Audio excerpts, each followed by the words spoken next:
Ahora sí los saludamos, esto es Más Periodismo y vamos a empezar a contar un poco esta semana alocada que nos ha tenido prácticamente a todos al vilo de las noticias.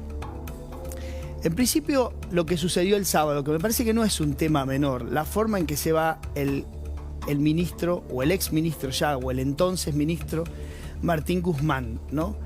Un hombre de palabra mesurada, que todo el mundo, claramente todo el mundo le reconocía cierta mirada un poco más tranquila, no tan alocada de las cosas, se va cual adolescente, ¿no? Que se pelea con su novia, con su amigo, y la deja o lo deja por un mensaje de texto. Solamente eso de Guzmán generó que todos los argentinos hayamos perdido en nuestros activos alrededor de un 15% en dólares. Solamente eso.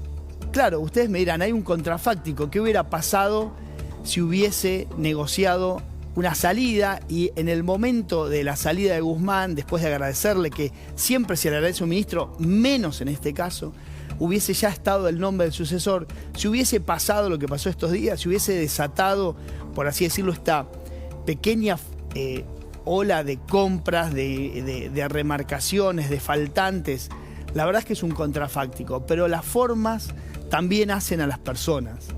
Y la verdad es que las formas de Guzmán son realmente repudiables para un ministro de Economía que está parado sobre una situación económica y sobre una población, sobre un país que tiene alrededor del 40, 50, depende cuándo se mida, por ciento de pobres. Es demasiado, demasiado.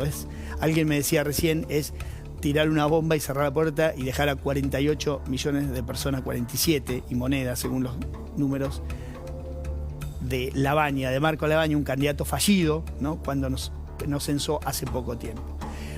Lo cierto es que vino Batakis.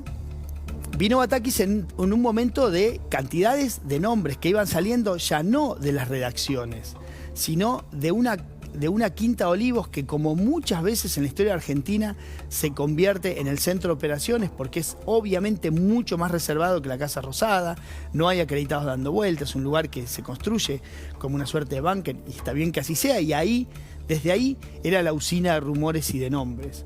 No eran un invento ni de las redacciones, ni de los periodistas, ni de algunos tuiteros, eran realmente usinas que salían del corazón de Olivos. Lo cierto es que el domingo a la noche despunta Batakis. Y entonces dijimos, bueno, vamos a ver qué pasa con Batakis. Y la verdad es que no hubo hasta ahora ningún anuncio concreto de medidas, más allá de declaraciones voluntaristas. No vamos a devaluar, no vamos a hacer esto. Dijo recién en TN, un canal amigo, dijo, los viajes compiten con la creación de empleo. Bueno, hay que ver qué quiere decir eso. ¿Se va a cerrar aquello hasta que baje el desempleo, hasta que se genere empleo privado en la Argentina?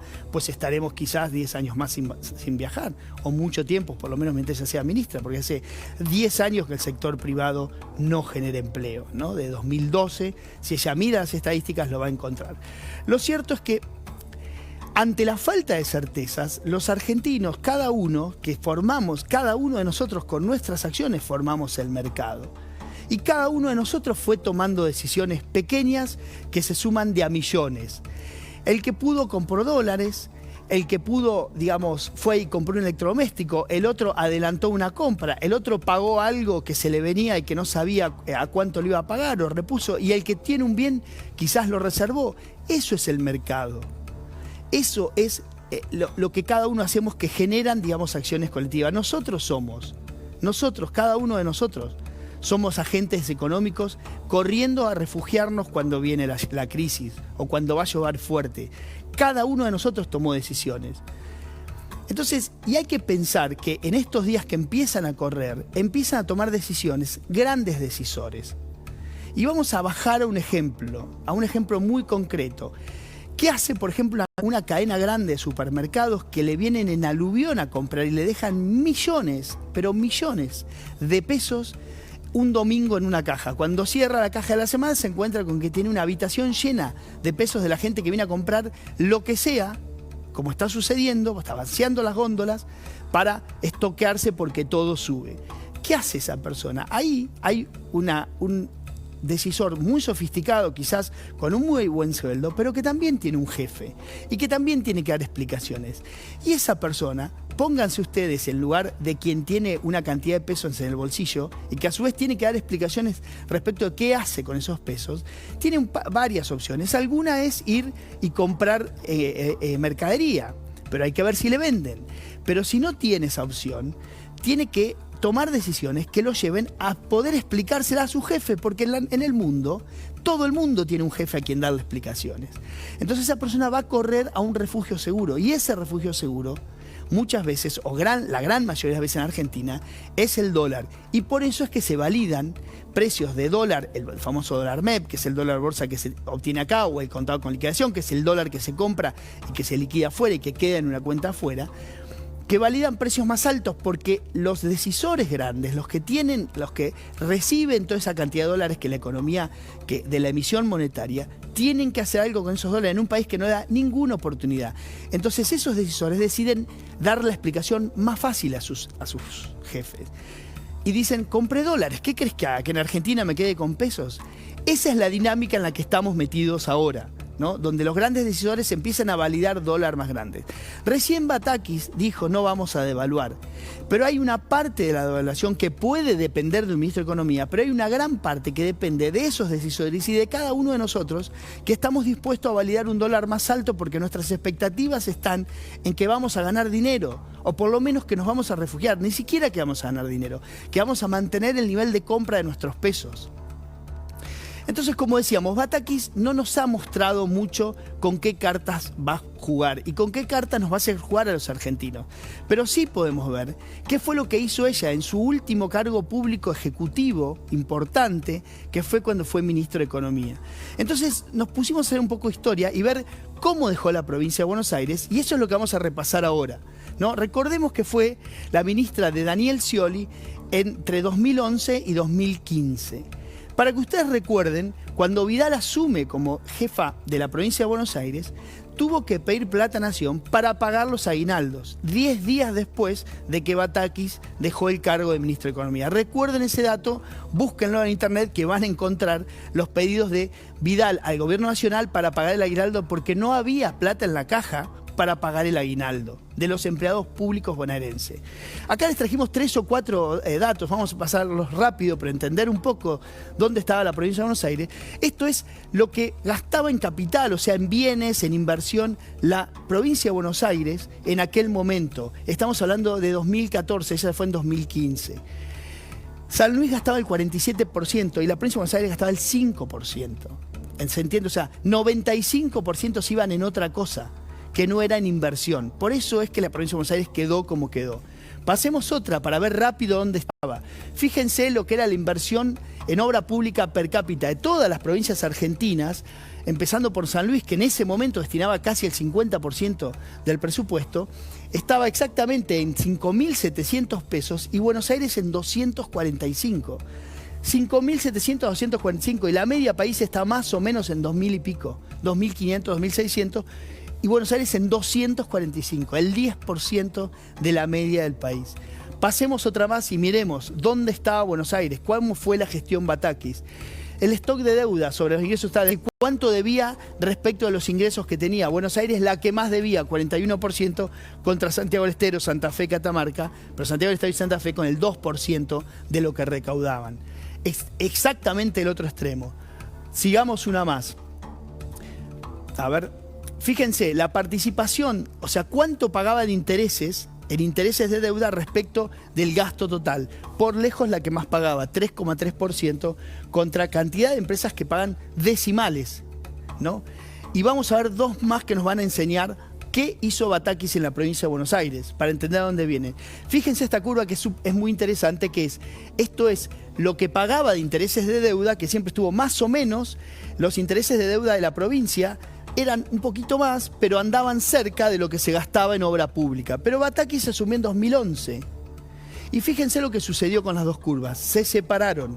Los intereses de la deuda pasaron a ser mucho más importante, ¿no?, que la inversión. La inversión pública fue prácticamente el gran perdedor en Batakis. Y vemos la última, y acá terminamos con esto, la presión fiscal, y a esto sí hay que tener cuidado, porque Batakis ya dijo que quiere equilibrar las cuentas fiscales, por lo menos eso dijo, y no pareciera que va por el lado del gasto, por lo tanto parece que va por la recaudación. Y la provincia de Buenos Aires, en épocas de Batakis, fue el lugar donde más presión impositiva hubo en la Argentina.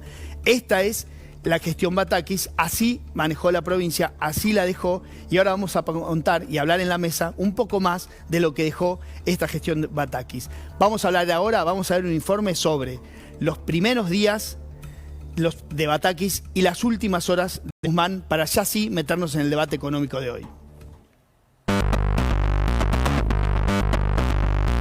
En pocos días, Argentina pasó de una supuesta crisis de crecimiento a una crisis institucional que puso en jaque a Alberto Fernández. Es que hace solo una semana, el presidente intentaba convencer al país de que el problema era que la economía crecía. Tenemos un problema con los dólares, sí, tenemos un problema con los dólares. ¿Saben por qué? Porque crecemos mucho. ¿Qué tenemos? Una crisis de crecimiento. Pero el sábado a la tarde, todo cambió. Martín Guzmán hizo pública la renuncia que horas antes le había presentado al presidente, justo cuando Cristina Kirchner lo nombraba en el acto de Ensenada. Le dijeron de todo los del otro lado al pobre Melconian.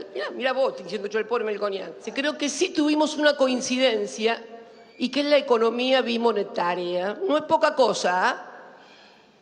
No es que le haya inventado yo el término de la economía bimonetaria, pero fui la que comenzó a impulsar que el problema principal que tiene la Argentina y que causa el fenómeno inflacionario es la economía bimonetaria. Él no está tan convencido de eso, piensa más parecido a Guzmán con el tema del déficit fiscal. Desde allí, una carrera contra el tiempo para elegir a un nuevo ministro. Fueron horas en las que el presidente se negaba a hablar con la vice. Yo lo voy a retar. Lo tengo que retar y decirle, ¿qué estás haciendo? ¿Cómo no la llamás? Mira, le dije, le llamé la atención, así que llamala a Cristina. El lunes, con la designación y la jura de Silvina Batakis, los mercados no tuvieron la mejor reacción. Los precios aumentan, la inflación es galopante y los dólares escasean. La flamante ministra debió sincerar en parte la situación. Mira, el salario argentino perdió poder de compra, esto está claro y hay que decirlo de frente con todas las letras, que también va a ser muy difícil y no vamos a poder recuperar el 100% de esa pérdida en poquitos meses. En medio de la crisis, la oposición denuncia que el plan de Cristina es dar un golpe palaciego. Mientras tanto, la fórmula presidencial da vueltas en su laberinto. Siguen debatiendo quién gobierna un país sin control. Sin embargo, hay una serie que muestra realmente cómo funciona la política. VIP. Son series de media hora, capítulos de media hora, es la historia de una vicepresidenta que se queda con la presidencia y a partir de allí todos los personajes que giran en torno a ella existen en la política. Bueno, vamos a tener que ver la serie, ¿no? Sí. Una presidenta que se queda, una vicepresidenta que se queda con la presidencia. ¿Cómo andas, Carlos? ¿Cómo estás, San Diego? Bueno, recordamos, hiciste un buen resumen, ¿no? Increíble que todo esto haya pasado solo en una semana. La semana pasada estábamos hablando, discutiendo, por supuesto, debatiendo sobre lo que decía el gobierno de la crisis de crecimiento. Y de repente se transformó en una crisis de gobernabilidad para Alberto. Absolutamente. Pero pasó muy poco tiempo. Bueno, estamos preparados los argentinos para que eso suceda.